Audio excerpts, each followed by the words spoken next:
Success Mantra, V shape future. Hello everyone, welcome you all in today's the Hindu news analysis. आज के the Hindu में as such मतलब अगर paper की बात की जाए तो पूरा पॉलिटिक्स से भरा हुआ है पेपर। नॉर्थ ईस्ट के इलेक्शंस के रिजल्ट आ गए हैं और आपको लग रहा हो कि नॉर्थ ईस्ट में बीजेपी जीती है तो एक न्यूज होना चाहिए। नहीं, ऐसा नहीं होता यार। देखो, नॉर्थ ईस्ट में generally, in general, not in specific matter, in general जो सेंटर में गवर्नमेंट होती है वही नॉर्थ ईस्ट में भी रहती है। और उसका सबसे बड़ा कारण पता है क्या होता है? वो होता है ग्रांट्स। और मन हो शेड्यूल 5th और 6th शेड्यूल पढ़ लेना एक बार, उसमें सब कुछ मिल जाएगा। ग्रांट्स, एक अगर कॉन्स्टी को पॉलिटी से जोड़ दोगे तो पता चल जाएगा कि अच्छा हाँ सही तो बोल रहे थे, क्या ना। सेंटर के ग्रांट्स होते हैं, डबल इंजन वहाँ जरूरी है डेवलपमेंट के लिए। ठीक है, चलिए तो पहला देखते हैं। पहला टॉपिक क्या है हमारे पास? Ornamental fish aquaculture to help women in Lakshadweep island. थोड़ा बहुत लक्षद्वीप आइलैंड घूमेंगे और ऑर्नामेंटल फिश एक्वाकल्चर क्या होता है ये देखेंगे। Second is PMLA appellate tribunal. एक बच्चा भी बता ही रहा था कि सर पीएमएलए क्या होता है, वो कवर करा दिए। चलो आज किस्मत अच्छी, टॉपिक भी मिल गया और अपन इसको वाइंड अप भी कर देंगे। ठीक है, तो no need to go into the 29 July video. अभी देख लेते हैं एक्सरसाइज शिन्यूमेट्री। ये याद रखना, एक्सरसाइज शिन्यूमेट्री इंडिया और जापान के बीच का है। एक्सरसाइजेस आपको आपके एग्जाम्स में बहुत पूछे जाते हैं and in the upcoming test, so please exercises पे भी फोकस करो और हर चीज पे प्रॉपर बैलेंस बनाओ। ठीक है, व्हाट इज साथी? ये ऐसे ऐसे एप्स के नाम कभी कभार पूछ दिए जाते हैं। साथी, चैट जीपीटी, गूगल का है ना, ये सब चीजें पता होना चाहिए, आइडिया रहता है तो ठीक रहता है। And the last one is the world wild life day. ये डेज एंड डेट्स, दिन दिवस तो याद रखो यार एटलीस्ट, है ना, इसमें कोई दो राय नहीं है कि नहीं याद रखना है। चल अब स्टार्ट करते हैं अपना एनालिसिस। ये है fish aquaculture, ornamental fish aquaculture, और ये लक्षद्वीप आइलैंड है। तो पहले लक्षद्वीप आइलैंड घूमते हैं। लक्षद्वीप आइलैंड इंडिया के किस साइड पे है? लेफ्ट या राइट, ईस्ट या वेस्ट? देख लेते हैं, चलिए। ये इंडिया है, ठीक है।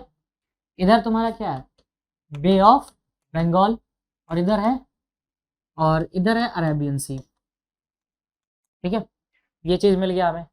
अब ये रहा अरब सी, ये रहा आपको लक्षद्वीप आइलैंड LD, और इधर होगा Dadar Nagar, oh my bad, Andaman Nicobar.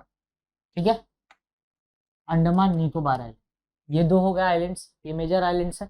और ये नीचे से निकाल दो छोटा सा अपना श्रीलंका, जिसके बारे में आज न्यूज में भी आया है।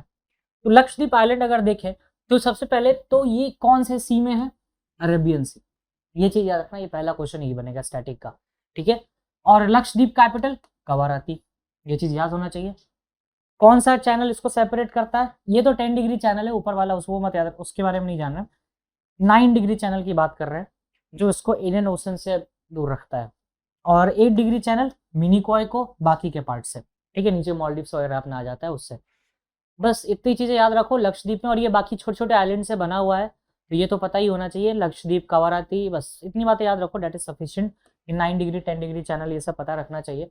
अंडमान और निकोबार सेपरेटेड है 10 डिग्री से, तो इतनी बातें हैं। ये 9 डिग्री और 8 डिग्री पता रखना। ठीक है, चलिए अब वापस आ जाते हैं अपने फिश कल्टीवेशन पे। ठीक है, फिश कल्टीवेशन ये बेसिकली क्या होता है? एक्वेरियम में फिश कल्टीवेट करते हैं जहां पर ज्यादा आपको लाइट्स वगैरह की जरूरत नहीं होती है, कमर्शियलाइजेशन अच्छे से हो पाता है, उतना बड़ा एरिया नहीं चाहिए आपको, छोटा सा एरिया चाहिए।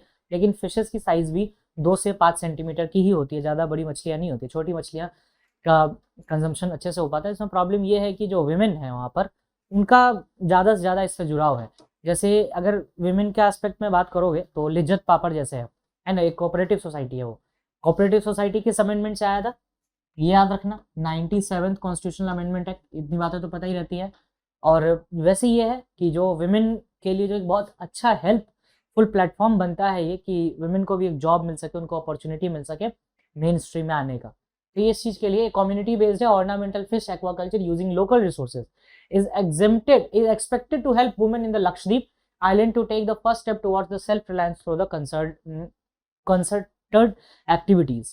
Ornamental aquaculture starts and ends at the hatchery. मतलब वही हैचरी जिस जगह पे शुरू करना है वहीं पे आपको करना है, वहीं खत्म कर देना है।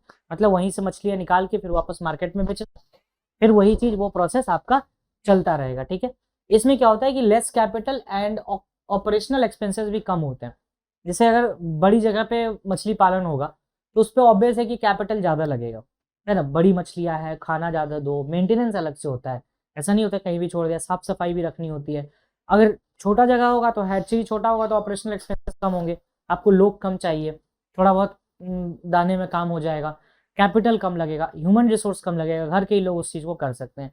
और less risk of major financial losses, इसका सबसे बड़ा है कि लेस रिस्क में कि आपको कम पैसे, मतलब अगर मरने के चांसेस फिश के ज़्यादा नहीं होते हैं यहाँ पे, क्योंकि एरिया छोटा है, छोटे में काम हो जाता है यहाँ पे। बट इसमें जो फिश की जो मतलब आपको साइज है वो कम रहती है, 2 to 5 सेंटीमीटर की साइज रहती है, और लो फीड कॉस्ट वगैरह रहेगा। ऑब्वियसली एक छोटे हैचरी में एक खुद से सोच के देखो ना कि कहाँ पर ज़्यादा पैसा लगेगा। अगर एक पॉन्ड वाले जगह में, ये पॉन्ड ले लेते, यहाँ पर फिशिंग करो, और एक ये बड़ा सा एरिया है, इसमें 4-5 जगह में काट लो, इसमें प्रॉफिट ज़्यादा होगा। ऑब्वियस है कि इसमें प्रॉफिट ज़्यादा होगा, क्योंकि आपके रिसोर्सेज कम लग रहा है, मैन पावर कम लग रहा है, और आपको कैपिटल कम लग रहा है, और आपका रेवेन्यू अच्छा है, तो ऑब्वियस है कि इसमें आपको बेनिफिट ज़्यादा मिलेगा। But sizes of fish is 2 to 5 centimetre, ठीक है। अच्छा, ये कितने कितने जगह पे, 82 आइसलैंडर्स में 77 वेमेन के हैं इसमें, ठीक है। ये इंटेंसिव ट्रेनिंग प्रोग्राम है। अच्छा, इस प्रोग्राम को प्रोजेक्ट कौन कर रहा है? एनबीएफजीआर। एनबीएफजीआर क्या है वो देखेंगे। NBFGR basically ICR, national bureau of fish genetic resource है, जो कि फिशिंग वगैरह को देखता है, और वो 1983 में स्टैब्लिश हुआ था, ये याद रखना। और कंजर्वेशन ऑफ फिश से रिलेट करता है ये, कंजर्वेशन ऑफ फिश, और इसका जो हेडक्वार्टर है वो इलाहाबाद में, रेंटेड प्रीमाइसेस है, बेचारों का ज़्यादा पैसा आ नहीं रहा है तो रेंटेड प्रीमाइसेस चला रहे हैं, तो ये चीज़ है। इतनी बातें याद रखना, बाकी उसमें और कुछ ज़रूरत की नहीं है। Now PMLA, prevention of money laundering act 2002, ठीक है। इसमें सब्सिक्वेंट अमेंडमेंट भी हुआ 2005 में। तो पहले देखते हैं एग्जैक्टली पीएमएलए है किस चीज़ का नाम। पीएमएलए 2002, देखो पीएमएलए होता है, अगर फुल फॉर्म देखोगे तो prevention of money laundering act.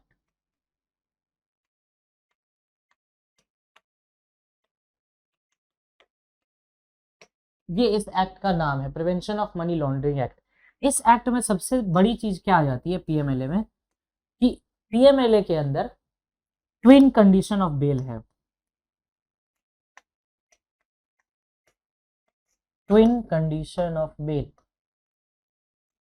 और इसका ये चीज बताता है सेक्शन 45 जो है पीएमएलए का, वो बताता है ट्विन कंडीशन ऑफ बेल के बारे में।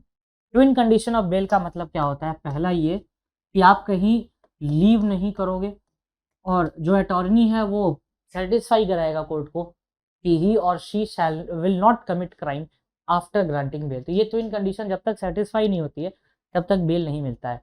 इस चीज को अपहेल्ड किया था सुप्रीम कोर्ट ने निकेश ताराचंद के केस में, तो ये बात याद रखना। पीएमएलए में ज्यादा कुछ है भी नहीं। और अभी बात करें पीएमएलए के बारे में, इसकी एपेलेट ट्रिब्यूनल वगैरह है तो उसके बारे में बात करेंगे। 2002 में आया तो कॉम्पोजिशन चेयरपर्सन होता है, 2 अदर मेंबर होता है, मतलब कंप्लीटली 3 मेंबर बॉडी है, 2+1, ठीक है। ये छोटी छोटी बातें पकड़ के रखो, बाकी है कुछ नहीं, फालतू में हवा बना देते हो। A person shall not be qualified for appointment of chairperson, मतलब क्वालिफिकेशन क्या होनी चाहिए कि जज ऑफ सुप्रीम कोर्ट या हाई कोर्ट, और इज क्वालिफाइड टू बी ए जज ऑफ हाई कोर्ट। या तो सुप्रीम कोर्ट का जज हो या हाई कोर्ट का जज हो, नहीं तो हाई कोर्ट के जज के क्वालिफाई होने की कैपेसिटी उसकी होनी चाहिए, ठीक है। The person shall not be qualified for appointment of a member unless she is a member of Indian Legal Services, Indian Revenue, Indian Economic, Indian Customs, Central Excise, Indian Audit and Accounts। UPSC के exam सुने हो जो IAS वगैरह का होता है, तो उसमें आईएएस आईपीएस छोड़ के IRS, Indian legal, ILS, audit and account, इसमें जो आता है वो इसमें आ सकता है, एलिजिबिलिटी होती है उसकी। टेन्योर 5 ईयर का या 65 years of age, whichever is earlier. तो ये छोटी बातें पता होनी चाहिए कि एपीलेट ट्रिब्यूनल में कौन होगा। अरे अब तो आंख बंद करके बता दोगे एपीलेट ट्रिब्यूनल में कौन होगा। सर 2+1 मेंबर होंगे। क्वालिफिकेशन सुप्रीम कोर्ट या हाई कोर्ट का जज। अदर क्वालिफिकेशन सर आईआरएस चलेगा अपने को, इंडियन ऑडिट अकाउंट सर्विस चलेगा, आईएएस। फिर उसके बाद कौन सा चलेगा सर? आईएलएस भी चल जाएगा अपने को। अच्छा, इसका सर टेन्योर कितना होगा? तो टेन्योर 5 या फिर 65। हो गया खत्म। क्या था इसमें पहले ट्रिब्यूनल में? कुछ थी बातें? कब आया था सर? 2002 में आ गया था सर ये तो। बस हो गया काम अपना, इतना ही पढ़ना था इसमें, फालतू में भौकाल मचा के रखे हो। चल, फंक्शंस क्या है? एपीलेट ट्रिब्यूनल देखो PMLA prevention of money laundering act, जो भी अथॉरिटी उसको डिसाइड करेगी उसमें अपील कर सकते हो, तो एपीलेट ट्रिब्यूनल, ठीक है। 2003 में क्रिएट किया गया था, 2002 के एक्ट में बना था। ऑब्जेक्टिव मनी लॉन्ड्रिंग को कंट्रोल करना है, कन्फिस्केशन, प्रोवाइड पनिशमेंट, और अथॉरिटी एपीलेट और मनी लॉन्ड्रिंग को रोकना है। To put obligations of PMLA का ये जो है certain officer directorate of enforcement to carry out investigation, मतलब ईडी इन्वेस्टिगेशन इसमें कैरी आउट करती है, ठीक है। सेक्शन 45 ऑफ पीएमएलए भी जस्ट बताया, रीजनेबल ग्राउंड्स बताना पड़ेगा और he she is not likely to commit offence, ठीक है। ये दो बातें सेटिस्फाई करा तो कोर्ट को ले जाओ। और ये बात सुप्रीम कोर्ट ने लास्ट ईयर निकेश ताराचंद के केस में बोला था, ये केस नाम याद रखना बस और कुछ नहीं, ठीक है। नहीं, अब आते हैं एक्साइज शिन्यू मैत्री। शिन्यू मैत्री किसके बीच है सर? इंडिया और जापान, इमेज से ही समझ में आ रहा है, ठीक है। जापान और रशिया के बीच में एक डिस्प्यूटेड आइलैंड है, जल्दी से नाम बता दो आइलैंड का, इस टॉपिक के खत्म होने तक आई विल टेल यू, तब तक सोच लो। जापान और रशिया के बीच में एक डिस्प्यूटेड आइलैंड है, उस आइलैंड का नाम कभी कभी पूछ लिया जाता है। इंडियन एयरफोर्स पार्टिसिपेट कर रहा है शिन्यू मैत्री में, जो कि जापान एयर सेल्फ डिफेंस है, जैसडेफ, इसे जैसडेफ भी बोला जाता है, Japanese air self defence forces, ठीक है। और जापान का कोई भी स्टैंडिंग मिलिट्री नहीं है, याद रखना। Article 9 of Japanese constitution, Shinzo एबे के डेथ के पीछे सबसे बड़ा रीजन ये था, आर्टिकल 9 ऑफ जापान, ये याद रखना, ठीक है। शिन्यू मैत्री एयरफोर्स एक्सरसाइज है सॉरी, इंडिया और जापान के बीच में कंडक्ट होगा कोमात्सु आइलैंड जापान में। जब when I was dealing with Japan one time, I told you some islands of Japan, ठीक है, तो वो देख लेना एक बार, इशोतु एंड ऑल सब जो भी है उसमें एक लाइन में याद रखना, ताकि अगर लाइन लगाने के लिए आए तो लगा सको। वैसे कभी पूछेगा नहीं आपके एग्जाम्स में, बट अगर पूछता है तो याद रखना। और जापान और रशिया के बीच में जो डिस्प्यूटेड आइलैंड है उसका नाम है क्यूरिल आइलैंड, क्यूरिल आइलैंड, ये पूछे जाते हैं क्वेश्चंस, बड़ा डिस्प्यूटेड पार्ट है वो और काफी इंटरेस्टिंग पार्ट भी है। अच्छा, इसमें आईएएफ से कौन जा रहा है? C-17 global master 3 aircraft. The exercise is conducted at the time of IAF heavy lift transport aircraft which taking part in exercise Desert Flag, UAE and exercise Cobra Warrior in UK। तो इससे ये भी पता चलता है कि और भी एक्सरसाइजेज हो रहे हैं सर। शिन्यू मैत्री में कौन जा रहा है? C-17 global master. Desert flag कहाँ हो रहा है? UAE में, ठीक है। Cobra master, cobra warrior UK में, यूनाइटेड किंगडम में, है ना। डेजर्ट फ्लैग UAE और कोबरा वॉरियर यूके, ये तीन एक्सरसाइजेज हो गई लगातार हाथ में। Other exercise between India and Japan, Malabar India और जापान के बीच में है, नेवल वॉर है। जिमेक्स ये भी नेवल है।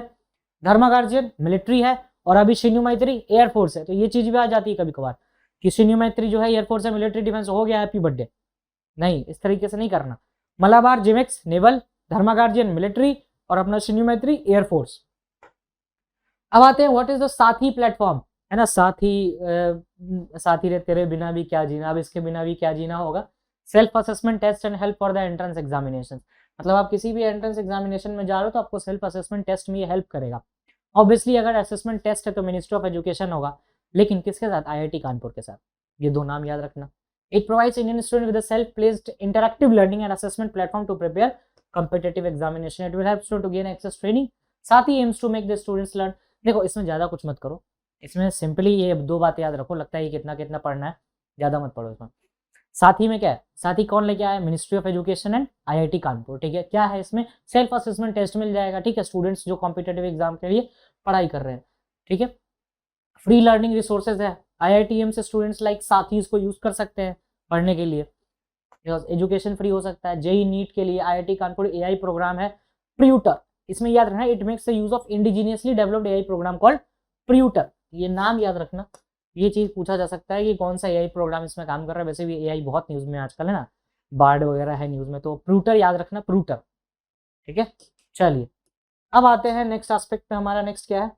World wild life day. ये कहीं कहीं मोगली टाइप का लग रहा है ना, मोगली, जंगल जंगल बात चली है, पता चला है ना, पता ही आगे क्या होता है, चड्डी पहन के फूल खिला है। वर्ल्ड वाइल्ड लाइफ डे 3 मार्च को होता है, यानी आज ही है सर, आज ही है ना 3 मार्च, आज ही है world wild life day. World wild life day कौन मनाता है? United Nations international day of world wild life day celebrate करता है 3 मार्च को हर साल। तो मोगली से याद रखना, मोगली 3 मार्च को जन्म लिया था। अच्छा, ये बर्थडे होता है साइट्स का, convention of international trade in endangered species wild flora and fauna, जो कि ट्रीटी साइन हुई थी 1973 में, साइट्स की ट्रीटी। साइट्स जो होता है काफी इंपॉर्टेंट है when it comes to the wildlife and its development. ये सारा डेटा रखता है आपको, साइट्स के हिसाब से ये एंडेंजर्ड है कि क्या है स्पीसीज, ये सब पता चलता है। वर्ल्ड वाइल्ड लाइफ डे 2023 का क्या है? Partnership for wild life conservation. ये इंपॉर्टेंट है, आपके एग्जाम में थीम पूछे जाते हैं, थीम्स डेट्स पूछे जाते हैं, तो partnership for wild life conservation याद रखना। की फैक्ट साइट्स, इंटरनेशनल एग्रीमेंट है गवर्नमेंट्स के साथ, स्पेसिमेंस प्रोवाइड करता है कि भाई कौन सा वाइल्ड एनिमल क्या थ्रेटेंड है, एंडेंजर्ड है, स्टार्टिंग में ही बताया था, कुछ ज्यादा है नहीं उसमें। अच्छा, it was drafted as result resolution of IUCN का रेजोल्यूशन, और ये एंटर फोर्स में कब आया? 1975। साइट एक लीगली बाइंडिंग है पार्टीज में, तो ये क्वेश्चन नहीं पूछेगा साइट लीगली बाइंडिंग है कि नहीं, लेकिन हाँ वर्ल्ड वाइल्ड लाइफ डे जरूर पूछेगा, साइट्स का बर्थ पूछ सकता है। साइट्स का सेक्रेटरीट कहाँ है? जेनेवा स्विट्जरलैंड में, ठीक है, UNEP and is located in Geneva Switzerland. CITES is a supreme decision making comprises all its parties, legal binding है तो ऑब्वियसली वो करेगा ही। Now what not to be missed में है posting India stand on the Ukraine war and the aftermath of Sri Lankan economic crisis. इन दोनों topics को अच्छे से पढ़ना। स्पेशल करंट अफेयर्स के एस्पेक्ट से कम है इसमें, बस जो अभी तक करवाया वो आपके एग्जाम के लिए थोड़ा इंपॉर्टेंट था, पूछा जा सकता है, साइट्स पूछा जा सकता है, वर्ल्ड वाइल्ड लाइफ डे पूछी जा सकती है, उसका थीम पूछा जा सकता है घुमा फिरा के, प्रिक्टर का नाम पूछा जा सकता है, साथी का पूछा जा सकता है, उसके एस्पेक्ट से पीएमएलए कभी कभार लीगल में आ सकता है, section 45 which of the following section deals with the twin condition of bail in the PMLA, हो जाएगा हैप्पी बर्थडे, सेक्शन 45 याद रखना है ना।